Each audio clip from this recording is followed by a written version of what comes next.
नमस्कार बच्चों, आज हम करेंगे कविता वाघ, जिसकी कवयित्री है ललदेद। ये एक कश्मीरी कवयित्री है, कश्मीरी भाषा का प्रयोग किया इन्होंने। जो पहला पद्यांश है इसका, रस्सी कच्चे धागे की खींच रही मैं नाव, जाने कब सुन मेरी पुकार, करें देव भव सागर पार। पानी टपके कच्चे सकोरे, व्यर्थ प्रयास हो रहे मेरे, जी में उठती रह रह हो, घर जाने की चाह है घेरे। तो इस पद्यांश में कवित्री ने संसार रूपी सागर को पार करने के लिए किए जाने वाले सभी प्रयास, सभी प्रयत्न जो है उसकी व्यर्थता, यानी जो वो प्रयास कर रही है वो सब क्या हो रहे हैं, व्यर्थ, और उसकी ओर कवित्री ने संकेत किया है। व्याख्या में इसमें रस्सी कच्चे धागे की खींच रही मैं नाव, कवित्री कहती है कि मैं अपने जीवन रूपी नाव को कमजोर व नश्वर सांस रूपी रस्सी से खींचने का प्रयास कर रही हूँ। यानी जो सांस रूपी जो रस्सी है वो क्या हो गई है, कच्ची हो गई है, और उसी कच्ची रस्सी से मैं अपनी जो जीवन रूपी नाव है उसको खींच रही हूँ। जाने कब सुन मेरी पुकार, करें देव भव सागर पार। कवित्री आगे क्या कहती है कि न जाने परमात्मा मेरी इस पुकार को कब सुनेगा और मुझे इस संसार रूपी सागर से पार करवाएगा। भव सागर यानी संसार रूपी सागर। तो यहाँ पर रूपक अलंकार है, सागर और भव में अभेद माना गया है। यहाँ पर भाव क्या है इसका? भाव ये है कि ये जीवन जो है ये नश्वर है, छोटा है, क्षणभंगुर है। तो हमारे जो साधन हैं वो भी क्या हो गए हैं, कमज़ोर हो गए हैं। तो ऐसी दशा में न जाने परमात्मा कब हमें इस संसार के आवागमन के चक्कर से मुक्ति देगा। आगे है, पानी टपके कच्चे सकोरे, व्यर्थ प्रयास हो रहे मेरे, जी में उठती रह रह हुक, घर जाने की चाह है घेरे। कवित्री क्या कहती है इसमें कि मेरा जीवन कच्ची मिट्टी से बने हुए सकोरे, सकोरे जैसे मिट्टी का जैसे हम दिया होता है उसी प्रकार से ये सकोरा, उसी को बोलते हैं, सकोरे के समान हो गया है। जो पानी, जिसमें पानी डाला गया है वो क्या हो गया, गलकर नष्ट हो गया है, कच्चे सकोरे के समान हो गया है। और उसमें जब पानी डाला रहता है मतलब वो ख़त्म होने की कगार पर है। व्यर्थ प्रयास हो रहे मेरे, ऐसे ही मेरे यानी परमात्मा को प्राप्त करने के जो प्रयास हैं वो व्यर्थ हो रहे हैं। यानी मेरा जीवन भी किसके समान है, एक कच्चे सकोरे के समान है, जो बहुत दिनों के बाद, बहुत दिनों तक जिसमें पानी पड़ा रहता है और वो खराब हो जाता है। उसी तरह मेरा जीवन भी नष्ट होने को जा रहा है। तो इसमें जो है, जी में उठती रह रह हुक, घर जाने की चाह है घेरे। तो कवित्री कहती है कि परमात्मा से मिलन की चाह मुझे घेरे हुए है, क्योंकि बार बार जो है उनके मन में यही पीड़ा उभर कर आती है कि पता नहीं परमात्मा मुझे कब बुलाएंगे और कब मेरा परमात्मा के साथ मिलन होगा। भाई रह रह कर यही मुझे भाई घर जाने की चाह, घर जाना यानी परमात्मा के घर जाना, जो कवित्री ने बोला है घर जाने की चाह घेरे, यानी परमात्मा के घर जाने की चाह जो है वो मेरे अंदर हुई है, पता नहीं कब मेरी ये इच्छा पूरी होगी। कवित्री के कहने का भाव यह है कि जीवन की क्षणभंगुरता व असारता को देखकर मेरे मन में परमात्मा की प्राप्ति की लालसा तीव्रतर होती जा रही है। इसमें शब्दार्थ हैं, रस्सी कच्चे धागे की कमज़ोर, इस रस्सी कच्चे धागे की मीनिंग है कमज़ोर और नाशवान। नाव का मतलब होता है जीवन रूपी नाव, मतलब नाव वैसे तो किश्ती होती है अगर हम आम शब्द लगाएं, लेकिन यहाँ इस पद्यांश के अनुसार नाव यानी जीवन रूपी नाव, भव सागर संसार रूपी सागर। तो दोनों में ही इसमें रूपक अलंकार है, जीवन रूपी नाव और संसार रूपी सागर। व्यर्थ का मतलब बेकार, हुक पीड़ा, हुक का मतलब पीड़ा। कच्चे सकोरे स्वाभाविक रूप से कमजोर।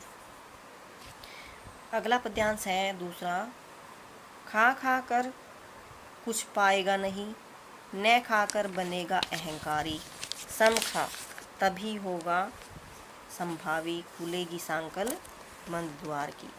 इसमें कवित्री ने क्या कहा है? कवित्री ने यहाँ पर अपनी इंद्रियों को वश में रखने के लिए कहा है। भाई कई व्यक्ति होते हैं वो सोचते हैं कि भाई मैंने अपनी इंद्रियों को वश में कर लिया है और उस कारण से उनको अहंकार की प्राप्ति हो जाती है। तो खा खा कर कुछ पाएगा नहीं, न खाकर बनेगा अहंकारी, सम खा तभी होगा संभावी, खुलेगी सांकल बंद द्वार की। तो इसमें कवित्री कहती है कि बाह्य आडंबरों तथा भोग विलास के द्वारा ईश्वर की प्राप्ति नहीं होती।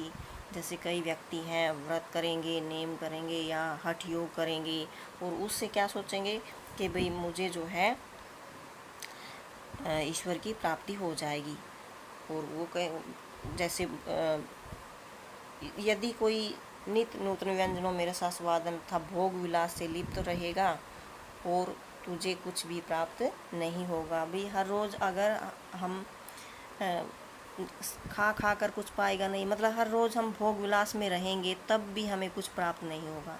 अगर हम ये कहेंगे भाई हमने इन चीज़ों पर अपना हम वश में आ गई है या हमने काबू कर लिया है अपनी इच्छाओं को, तो क्या हो जाएगा, हमारे अंदर अहंकार की प्राप्ति हो जाएगी। और जहाँ पर अहंकार होता है वहाँ पर हमें परमात्मा की प्राप्ति नहीं होती। यानी जहाँ मैं तहाँ हरि नहीं, यानी जहाँ पर मैं आ गया वहाँ पर हरि की प्राप्ति नहीं होती।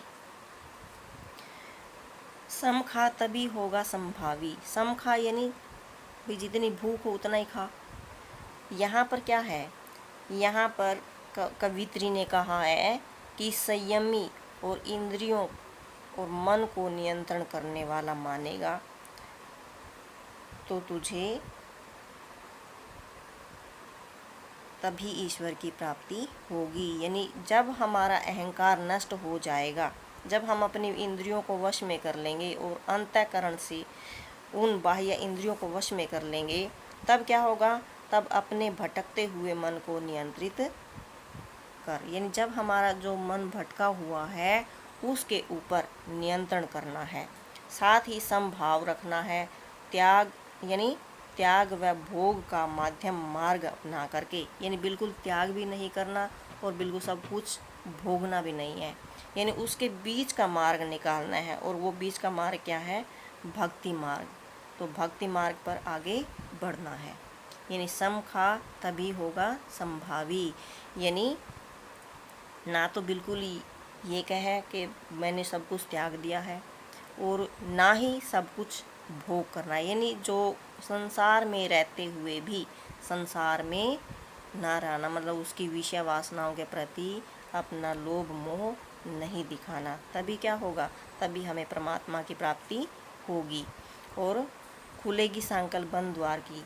ऐसा करने से ही हमारे जो अंदर की चेतना है वो जागृत हो जाएगी और हमें मुक्ति का मार्ग प्राप्त हो जाएगा। कवित्री का कहने का अर्थ है कि बाह्य आडंबरों एवं सांसारिक भोगों से दूर रहकर समभाव को अपनाने की बात कही है। परमात्मा की प्राप्ति के लिए मनुष्य को अपने अंतःकरण में समभाव की चेतना व्यापक करने की प्रेरणा दी है। शब्दार्थ में इसमें जैसे अहंकार दिया हुआ है, घमंड, सम यानी संयमी, संयमी बनना चाहिए हमें, अपने ऊपर संयम रखना चाहिए। मतलब अगर हम दुखी हैं तो उस दुख में हमें दुखी नहीं होना, अगर हम सुखी हैं तो सुख में भी हमें बहुत अधिक जो है खुश नहीं होना चाहिए, क्योंकि जो ये दुख और सुख हैं वो क्षण भंगुर हैं, थोड़े ही समय के लिए हमारे पास आते हैं और उसके पश्चात नष्ट हो जाते हैं। जैसे सुख है तो सुख के बाद तो दुख आएगा ही, और दुख है तो दुख के बाद सुख आएगा। तो इस तरह से अगर हम सोचेंगे तो हम क्या बन जाएंगे, समभावी बन जाएंगे। समानता की भाव, समभाव यानी समानता की भावना। खुलेगी संकल, बंद द्वार की चेतना जागृत हो जाएगी, यानी जो हमारा हृदय अहंकार में डूबा हुआ है वो क्या हो जाएगा, उसमें चेतना आ जाएगी और वो जागृत हो जाएगा। अगला है, आई सीधी राह से गई न सीधी राह, सुषम्य सेतु पर खड़ी थी बीत गया दिन आ, जेब टटोली कोड़ी न पाई, मांझी को क्या धू उतराई। मांझी यहाँ परमात्मा है। जेब टटोली यानी जब हमारा जो अंतिम समय आता है तो उस समय जो है भगवान क्या मांगता है, भाई क्या उतराई दूँ। जब हमें कोई नाव में बिठाता है तो नाव में बिठाएगा तो किराया तो देना पड़ेगा ना। कोड़ी ना पाई यानी कुछ भी प्राप्त नहीं हुआ। यहाँ पर कोड़ी का मतलब है कर्मों की कोड़ी, इन जो हमने कर्म किए हैं, अगर संसार में रहते हुए हमने बुरे कर्म किए हैं तो क्या होगा, परमात्मा जो है हमें बीच भवसागर में छोड़ देगा। तो इसलिए कवित्र ने यहाँ पर जो है सत्कर्म करने की प्रेरणा दी है। सुषम्य सेतु होता है जैसे कोई हठ योग करके और भगवान को प्राप्त करना चाहता है। कोई आई सीधी राह यानी सीधे रास्ते से, सरल मार्ग से, गई ना सीधी राह, और यहाँ आकर क्या हो गया, छल कपट में जो है छल कपट वाला रास्ता मैंने अपना लिया। तो इसमें जो कवित्री है वो क्या कहती है,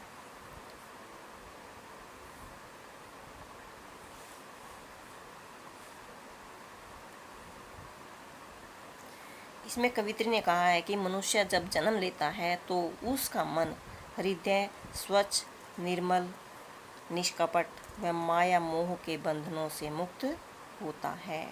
यानी जब वो बच्चे का जन्म होता है तो उसे अपना पराया दुख सुख या फिर धन दौलत से कोई जो है लगाव नहीं होता, क्योंकि उसको कुछ भी पता नहीं होता उस समय। लेकिन धीरे धीरे जो संसार की जो माया मोह है, जो छल कपट है, उसका प्रभाव उस पर पड़ जाता है और जो ईश्वर की प्राप्ति के मार्ग में बाधक सिद्ध होता है। अब कवित्री कहती है आई सीधी राह से गई न सीधी राह।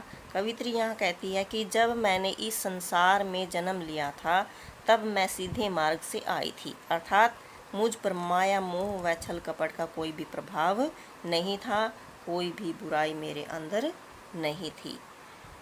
गई न सीधी राह, किंतु संसार में आकर के छल कपट व माया मोह के जाल में उलझकर ईश्वर से विमुख मार्ग पर चलने लगी हूँ। सुषम्य सेतु पर खड़ी थी बीत गया दिन आहा। कवित्री पुनः कहती है कि मैं हठ योग आदि उपायों के जाल में उलझ करके ईश्वर से विमुख हो गई हूँ, ईश्वर प्राप्ति के मार्ग पर नहीं चल पाई, मतलब ईश्वर की प्राप्ति नहीं हुई मुझे। मैं हठ योग से, मैं सोच रही थी भी हठ योग के से अगर मैं परमात्मा को प्राप्त करना चाहूँ तो वो मुझे प्राप्त नहीं होगा। आगे है बीत गया दिन आहा। जीवन की अंतिम अवस्था में जब संसार छोड़कर प्रभु के चरणों में वास करने का अवसर आया तो मैंने जेब टटोली कोड़ी न पाई। जब अपनी जेब टटोली अर्थात अपना आत्म निरीक्षण किया, जब मैंने अपने ही आत्मा के अंदर झांक करके देखा, तब क्या हुआ, मेरे पास कुछ भी नहीं था। आत्मनिरीक्षण, प्रभु के चरणों में वास करने का अवसर आया तो मैंने अपनी जब जेब टटोली तो मेरे पास जो है वो सत्कर्मों का खजाना नहीं था। मांझी को क्या दूं उतराई, तो भव सागर से पार कराने वाला जो नाविक है, जो सद्गुरु है, जो परमात्मा है, उसका मेहनतनामा जो है वो किस रूप में दूं, अर्थात मेरे पास अपने नाविक रूपी परमात्मा को देने के लिए कुछ भी नहीं है। तो इस पद्यांश में कवित्री कहती है कि मतलब भाव जो है इसका क्या है कि जीवन पथ पर छल कपट व माया मोह के बंधन से मुक्त होकर आगे बढ़ना चाहिए। जीवन में किए गए सत्कर्म व सदाचार ही भव सागर से पार करने में सहायक होते हैं। तो ये था तीसरा पद्यांश। इसके जो शब्दार्थ हैं, जैसे पहला नंबर डाला हुआ है सीधी राह, तो पहला छल कपट रहित सरल मार्ग। अगला डाला हुआ है गई न सीधी राह, यानी छल कपट वाला रास्ता, यानी जब बच्चे ने जन्म लिया तो सीधा रास्ता था, जब वो संसार के में आया, थोड़ा बड़ा हुआ, तो उसके अंदर क्या आ गई, छल कपट आ गई। सुषमन सेतु, इसका जो हठ योग से परमात्मा को प्राप्त करने का जो मार्ग होता है उसको बोलते हैं सुषमन सेतु। आगे जेब टटोली, यानी जब मैंने आत्मनिरीक्षण किया। जेब टटोली चौथा नंबर है, जेब टटोली आत्मनिरीक्षण। जब आत्मनिरीक्षण किया तो जो कवित्री कहती है कि मेरे पास एक कौड़ी भी नहीं पाई, यानी सत्कर्मों की कौड़ी भी नहीं मिली। माझी को क्या दूँ, उतराई छठा नंबर। माझी यानी ईश्वर को बोला गया है, ईश्वर, और उतराई का मतलब होता है सत्कर्म रूपी मेहनतनामा। तो ये था तीसरा पद्यांश। अभी हमारा जो है चौथा पद्यांश है।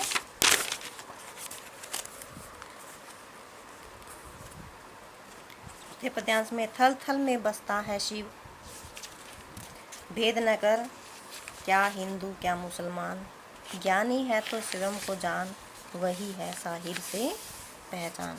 अब कवित्री इसमें क्या कहती है, कवित्री कहती है कि ईश्वर जो वो सर्वव्यापक है, सभी जगह है। इसमें कवित्री ने आत्मज्ञान पर जो है प्रकाश डाला है।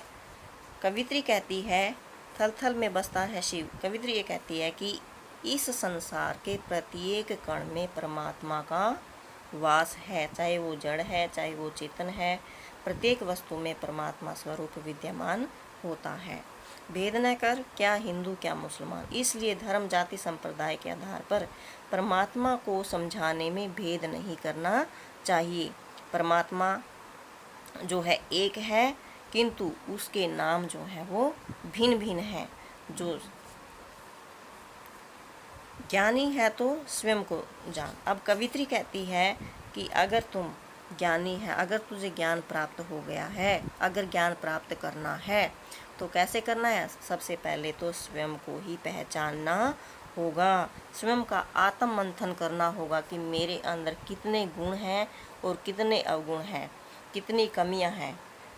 अगर किसी ने इस भेद को पहचान लिया, वही क्या हो जाता है, सच्चा ज्ञानी हो जाता है, वही है साहिब से पहचान। और जिसने स्वयं को पहचान लिया वही क्या है, वही सच्चा परमात्मा का भक्त है, उसी ने परमात्मा को पहचान लिया है। तो ये था चौथा पद्यांश। इसमें कवित्री ने स्पष्ट किया है कि परमात्मा सर्वज्ञ है, सर्वव्यापक है, उसे आत्मज्ञान के द्वारा प्राप्त किया जा सकता है, इसलिए धर्म जाति के आधार पर उसमें भेदभाव नहीं करना चाहिए। उसके शब्दार्थ हैं थल थल यानी थल थल सर्वत्र, सभी जगह ईश्वर का वास है। शिव यानी ईश्वर, साहिब भी ईश्वर। ठीक है, तो बच्चों ये था आपकी कविता वाक, जिसकी कवित्री है ललदियद। आगे हम इसके प्रश्न उत्तर करेंगे, तब तक जो है आप इस वीडियो को पूरा देखें। धन्यवाद।